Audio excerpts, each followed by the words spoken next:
സർട്ടിഫിക്കറ്റുകളൊന്നും അധികം ചർച്ച ചെയ്യപ്പെടുകയില്ലെന്നേ. കാരണം അധികം ചർച്ച ചെയ്യപ്പെട്ടിട്ടുണ്ടെങ്കിൽ വിലസി നടക്കുന്നവരെല്ലാം കുടുങ്ങും. അതിൽ എത്ര പ്രമുഖരും ഉണ്ടാകും എന്നൊക്കെ ആർക്കറിയാം.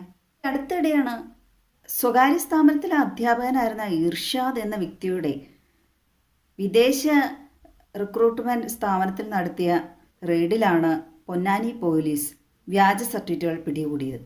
വ്യാജ സർട്ടിഫിക്കറ്റുകൾ നിർമ്മിക്കുന്നതുമായി ബന്ധപ്പെട്ട് 10 പേരെ പോലീസ് അറസ്റ്റ് ചെയ്തു.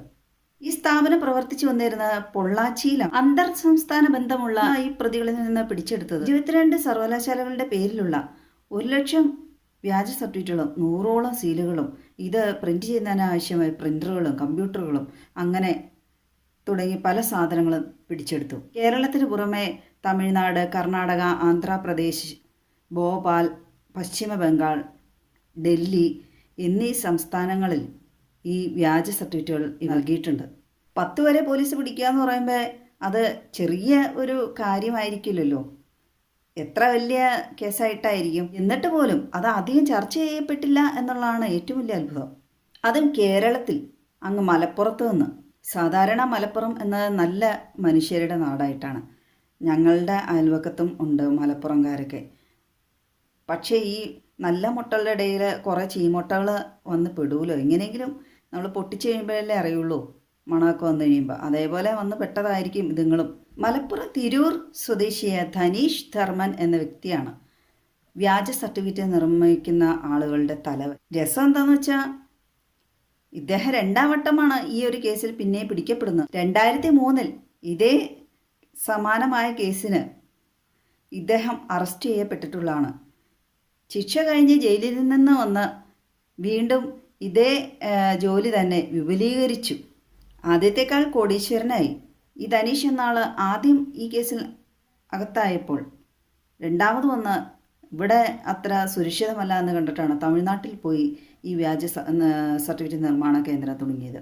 ഇവർക്ക് പ്രത്യേക ഏജൻറ്റുമാരുണ്ട് ഈ വ്യാജ സർട്ടിഫിക്കറ്റുകളൊക്കെ വിതരണം ചെയ്യാനായിട്ട്.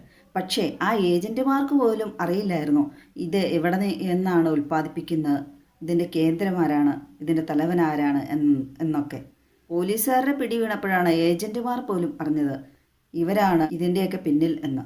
10 ലക്ഷത്തിലധികം പേരാണ് ഇതുപോലെ വ്യാജ സർട്ടിഫിക്കറ്റുകൾ കൈപ്പറ്റിയിട്ടുള്ളത്. ഒരു സർട്ടിഫിക്കറ്റിന് ഈടാക്കുന്നോ 75,000 മുതൽ 1.5 ലക്ഷം രൂപ വരെയാണ്.